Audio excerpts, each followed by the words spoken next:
할렐루야, 반갑습니다. 하나님 앞에서 7월 월삭 예배를 드리겠습니다. 사도신경으로 우리의 신앙을 고백하겠습니다. 나는 전능하신 아버지 하나님, 천지의 창조주를 믿습니다. 나는 그의 유일하신 아들 우리 주 예수 그리스도를 믿습니다. 그는 성령으로 잉태되어 동정녀 마리아에게서 나시고 본디오 빌라도에게 고난을 받아 십자가에 못 박혀 죽으시고 장사된 지 사흘 만에 죽은 자 가운데서 다시 살아나셨으며 하늘에 오르시어 전능하신 아버지 하나님 우편에 앉아 계시다가 거기로부터 살아있는 자와 죽은 자를 심판하러 오십니다. 나는 성령을 믿으며 거룩한 공교회와 성도의 교제와 죄를 용서받는 것과 몸의 부활과 영생을 믿습니다. 아멘. 하나님께서 오늘 우리에게 주시는 말씀은 창세기 20장입니다. 구약 성경 24쪽입니다. 창세기 20장을 교독하겠습니다. 아브라함이 거기서 네게브 땅으로 옮겨가 가데스와 술 사이 그랄에 거류하며 그의 아내 사라를 자기 누이라 하였으므로 그랄 왕 아비멜렉이 사람을 보내어 사라를 데려갔더니 그 밤에 하나님이 아비멜렉에게 현몽하시고 그에게 이르시되 내가 데려간 이 여인으로 말미암아 내가 죽으리니 그는 남편이 있는 여자임이라. 아비멜렉이 그 여인을 가까이 하지 아니하였으므로 그가 대답하되 주여 주께서 의로운 백성도 멸하시나이까. 그가 나에게 이는 내 누이라고 하지 아니하였나이까. 그 여인도 그는 내 오라비라 하였사오니 나는 온전한 마음과 깨끗한 손으로 이렇게 하였나이다. 하나님이 꿈에 또 그에게 이르시되 내가 온전한 마음으로 이렇게 한 줄을 나도 알았으므로 너를 막아 내게 범죄하지 아니하게 하였나니 여인에게 가까이 하지 못하게 함이 이 때문이니라. 이제 그 사람의 아내를 돌려보내라. 그는 선지자라. 그가 너를 위하여 기도하리니 내가 살려니와 내가 돌려보내지 아니하면 너와 내게 속한 자가 다 반드시 죽을 줄 알지니라. 아비멜렉이 그날 아침에 일찍 일어나 모든 종들을 불러 그 모든 일을 말하여 들려주니 그들이 심히 두려워하였더라. 아비멜렉이 아브라함을 불러서 그에게 이르되 내가 어찌하여 우리에게 이렇게 하느냐. 내가 무슨 죄를 내게 범하였기에 내가 나와 내 나라가 큰 죄에 빠질 뻔하게 하였느냐. 내가 합당하지 아니한 일을 내게 행하였도다 하고 아비멜렉이 또 아브라함에게 이르되 내가 무슨 뜻으로 이렇게 하였느냐. 아브라함이 이르되 이곳에서는 하나님을 두려워함이 없으니 내 아내로 말미암아 사람들이 나를 죽일까 생각하였으며 또 그는 정말로 나의 이복누이로서 내 아내가 되었음이니라. 하나님이 나를 내 아버지의 집을 떠나 두루 다니게 하실 때 내가 아내에게 말하기를 이후로 우리 가는 곳마다 그대는 나를 그대의 오라비라 하라. 이것이 그대가 내게 베풀 은혜라 하였으노라. 아비멜렉이 양과 소와 종들을 이끌어 아브라함에게 주고 그의 아내 사라도 그에게 돌려보내고 아브라함에게 이르되 내 땅이 내 앞에 있으니 내가 보기에 좋은 대로 거주하라 하고 사라에게 이르되 내가 은 1000개를 내 오라비에게 주어서 그것으로 너와 함께한 여러 사람 앞에서 내 수치를 가리게 하였노니 내 일이 다 해결되었느니라. 아브라함이 하나님께 기도하며 하나님이 아비멜렉과 그의 아내와 여종을 치료하사 출산하게 하셨으니 여호와께서 이왕에 아브라함의 아내 사라의 일로 아비멜렉의 집의 모든 태를 닫으셨음이더라. 아멘. 지금까지 창세기 말씀을 나누면서 노아의 시대를 거쳐 아브라함의 시대까지 살펴보고 있습니다. 노아의 시대에 하나님께서 오랜 시간 기다리며 사람들에게 회개할 기회를 주셨지만 결국 회개하지 않았던 사람들에게는 홍수의 심판이 찾아왔습니다. 노아가 그 시대의 표대가 된 것처럼 아브라함도 자기 시대에서 표대가 되어야만 했습니다.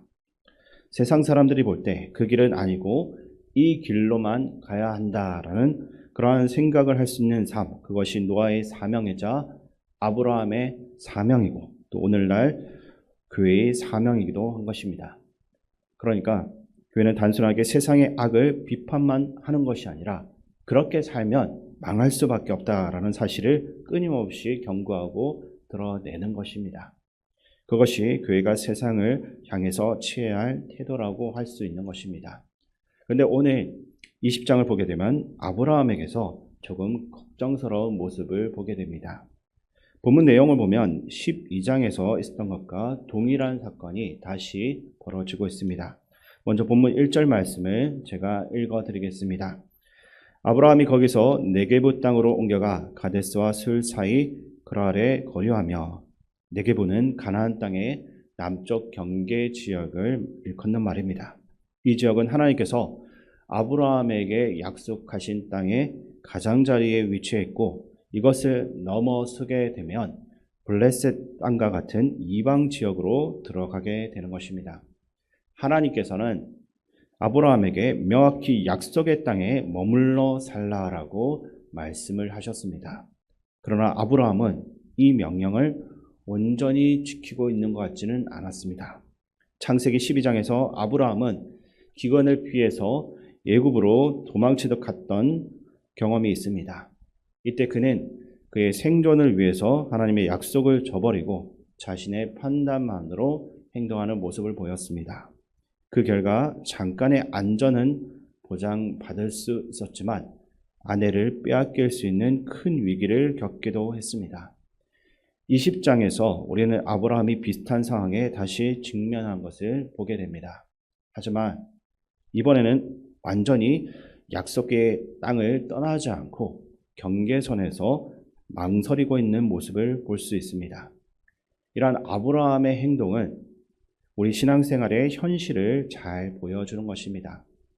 한 번 지은 죄는 지속적으로 우리를 유혹합니다. 처음에는 단호히 거부할 수 있었던 유혹도 한 번 굴복하게 되면 그때부터는 시간이 지나면서 점점 더 강하게 다가오기 때문입니다.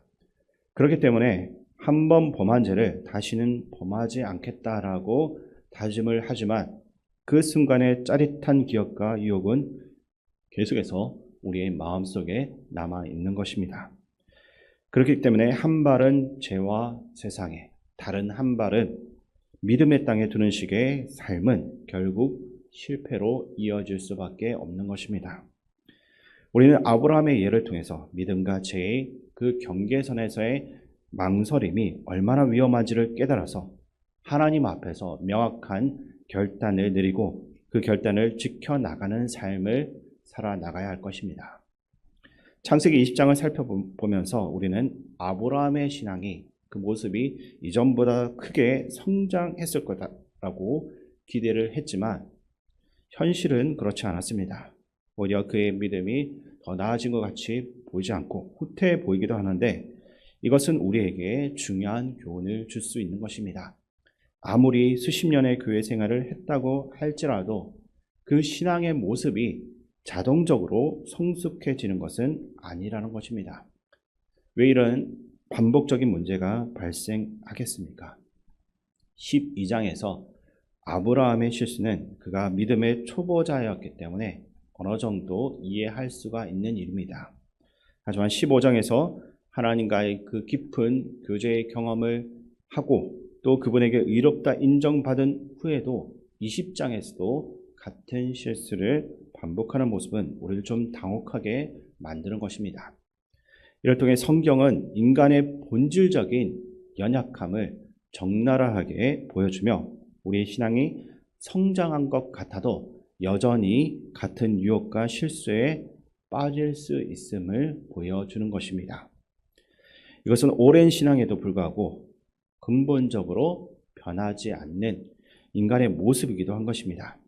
우리가 20년, 30년 그 이상으로 예수 그리스도를 믿었다라고 해서 우리의 본성이 완전히 변화되는 것은 아닙니다. 우리는 계속해서 하나님의 은혜와 용서를 끊임없이 필요로 하는 존재임을 깨달아야 하는 것입니다. 이것이 바로 성경이 우리에게 보여주고자 하는 핵심 메시지라고 할 수 있습니다. 인간은 항상 연약하고 부족하지만 그럼에도 불구하고 하나님은 우리를 사랑하시고 인내하시면서 계속해서 우리를 인도해 가신다라는 것입니다. 그러므로 우리는 이러한 인간의 연약함을 인정하고 끊임없이 하나님의 그 사랑과 은혜를 구하며 살아갈 수밖에 없는 것입니다. 우리의 힘으로는 온전해질 수 없음을 인정하고 매 순간 하나님의 인도하심을 구해야 될 것입니다. 이것이 바로 아브라함의 이야기를 통해서 우리가 깨달아야 할 중요한 교훈인 것입니다. 이어서 3절 말씀 함께 읽겠습니다. 그 밤에 하나님이 아비멜렉에게 현몽하시고 그에게 이르시되 내가 데려간 이 여인으로 말미암아 내가 죽으리니 그는 남편이 있는 여자임이라. 아멘.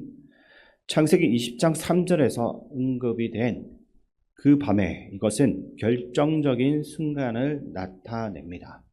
이것은 아비멜렉이 사라와 동침할 위기에 처한 시점인 것입니다. 만약에 이 일이 발생하면 21장에서 나오는 이삭의 탄생에 심각한 문제가 생겨났을 것입니다. 즉 사라가 아비멜렉의 아내가 되어서 약속의 후손의 그 계보가 끊어질 뻔한 위기인 것입니다. 이것은 나중에 예수 그리스도의 계보에도 영향을 미칠 수 있는 중대한 일이었습니다. 이러한 위기의 순간에 하나님께서는 즉각적으로 직접 개입을 하셨습니다. 히브리어 원문에 따르면 하나님께서 아비멜렉의 꿈 속으로 뛰어 들어가셨다라는 표현이 되어 있는데 이것은 하나님의 긴급한 개입을 생생하게 보여주는 표현이라고 할 수 있습니다. 3절을 자세히 한번 살펴보시면 하나님이 하신 그 말씀의 순서가 좀 흥미롭습니다. 일반적인 문장 구조라면 이 여자는 남편이 있는 여자이니 내가 그녀를 범하면 죽을 것이다 라고 해야 되는데 하나님께서 내가 죽으리니 라는 말씀을 먼저 하십니다. 이것은 그 순간에 상황의 그 긴박함과 하나님의 즉각적인 개입을 강조하는 것이라고 할 수 있는 것입니다. 6절에서는 하나님께서 직접 아비멜렉을 막으셨다라고 말씀을 하시는데 여기서 주목할 점은 아비멜렉이 사라를 범하는 것이 단순히 인간들 사이의 문제가 아니라 하나님께 범죄한 것이다라고 표현된다라는 점입니다. 이는 하나님의 사람인 아브라함의 그 실패가 결국 하나님에 대한 범죄와 같은 것임을 드러내는 것입니다. 어쨌든 이 사건은 인간의 잘못과 약점에도 불구하고 하나님께서 그의 계획을 지켜내시기 위해서 적극적으로 개입을 하시는 그 모습을 보여주고 있는 것입니다. 누구도 이 상황의 심각성을 인식하지 못하고 있을 때에도 하나님께서는 그 위기의 순간을 정확하게 파악을 하시고 개입을 하신 것입니다. 이것은 하나님의 섭리와 그의 백성을 향한 깊은 관심을 표현한 중요한 예시라고 할 수 있습니다. 또 7절 말씀에 보면 이런 표현들이 있습니다. 본문 7절이 놀라운 메시지를 전하고 있는데 여기서 하나님은 아브라함을 선지자라고 부르십니다. 이는 얼핏 보기에 좀 모순적으로 보일 수는 있습니다. 그러나 선지자의 본질은 말씀을 맡은 자이고 히브리어 나비는 맡겨준 자를 의미하기도 합니다.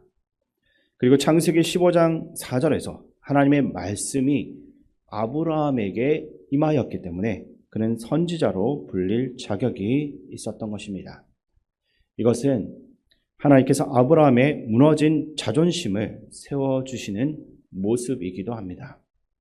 마치 탕자의 비유에서 아버지가 돌아온 아들에게 좋은 옷과 반지를 주며 그의 정체성을 회복시켜 준 것과 같은 것입니다. 하나님의 자녀라는 정체성과 그 자존감이 회복되면 누구든지 죄를 멀리할 수 있습니다. 그래서 하나님은 아브라함을 그 좌절에서 건져내시고 그의 가치를 재확인시켜 주고 계신 것입니다. 더욱 놀라운 것은 하나님께서 아브라함의 기도를 들으시겠다라고 약속하신 점입니다. 우리는 종종 자신의 부족함 때문에 기도할 자격이 없다라고 생각을 할 때가 있습니다. 그러나 하나님은 우리의 기도를 통해서도 가정과 인생이 회복되게 될 것이다 라고 말씀하십니다. 실제로 이 10장 마지막 부분을 보시게 되면 아브라함의 기도로 그 아비멜렉의 집안이 치유되는 것을 볼 수 있습니다. 이것은 오늘날을 살아가는 우리에게도 적용이 되는 메시지입니다. 우리가 아무리 부족하다라고 느껴도 하나님은 우리를 사용하기를 원하십니다. 우리는 결코 버려질 수가 없는 귀중한 존재이기 때문입니다. 따라서 우리는 하나님의 선택받은 자녀라는 자부심을 회복하고 하나님 안에서 당당하게 살아가야만 할 것입니다. 하나님께서 우리의 인생을 복되게 사용하시는 줄 믿고 오늘도 당당하게 참 믿음 안에서 흔들림 없이 살아갈 수가 있는 우리 모두가 되기를 주님의 이름으로 축원드립니다. 존귀하신 주님, 주님의 큰 사랑과 능력을 날마다 경험했음에도 불구하고 여전히 우리의 삶에서는 나의 안위와 욕심을 바라볼 때가 있음을 고백합니다. 그래서 실패하기도 하고 낭망하기도 하지만 그 안에서도 여전히 우리를 붙드시고 지키시며 인도하시는 하나님의 손길을 경험하게 됨을 감사드립니다. 주님, 우리가 그 주님의 도우심에 감사하며 점점 더 성장하는 삶이 되게 하여 주시옵소서. 우리에게 또한 담대함과 용기를 주셔서 주의 길에 더욱더 나아갈 수 있게 하여 주시옵소서. 우리를 늘 지켜주시는 예수 그리스도의 이름으로 기도드립니다. 아멘. 주기도문으로 예배를 마치겠습니다. 하늘에 계신 우리 아버지, 아버지의 이름을 거룩하게 하시며 아버지의 나라가 오게 하시며 아버지의 뜻이 하늘에서와 같이 땅에서도 이루어지게 하소서.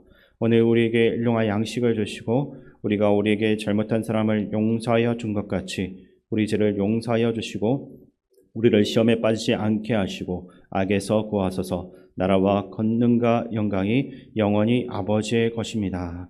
아멘. 잠시 교회 소식을 전달하겠습니다. 오늘 이정숙 권사님의 모친 김호순 집사님의 발인 예배가 오전 9시 30분 해천 농협 장례문화원에서 있습니다. 교회 출발은 오전 8시 50분입니다. 가능하신 분들 참석하셔서 위로하는 일에 동참해 주시기 바랍니다. 그리고 또 안타까운 소식이 왔습니다. 이예심 권사님의 아버님 그리고 최은희 집사님의 남편 되시는 이우용 성도님께서 어제 주일 저녁에 하나님의 부르심을 받았습니다. 입관 예배가 오늘 오후 5시에 경기도 의료원에서 있습니다. 교회 출발은 오후 4시 50분입니다. 이 시간 말씀을 가지고 기도할 때 반복적인 죄가 있다면 정결한 삶을 살 수 있도록 주여 도와주옵소서라고 기도하시고 가장 연약할 때에도 우리를 끝까지 사랑하시는 하나님의 자녀로 당당하게 살아갈 수 있게 하여 주옵소서라고 기도하시기 바랍니다. 그리고 나라와 민족 이 땅의 지도자를 위해 기도하시고 교회 어르신들과 하나들 회복 위해 기도해 주시고 사랑하는 가족을 떠나보내고 어려움 당하고 있는 이정숙 권사님과 또 이혜신 권사님, 최윤희 집사님 가운데도 하나님 은혜가 가득할 수 있도록 기도하시고 군 복무 중인 청년들과 다음 세대 자녀들 위해 기도하시고 마지막으로 태국 단계 선교와 담임 목사님 위해서 함께 마음 모아 기도하며 나아가겠습니다.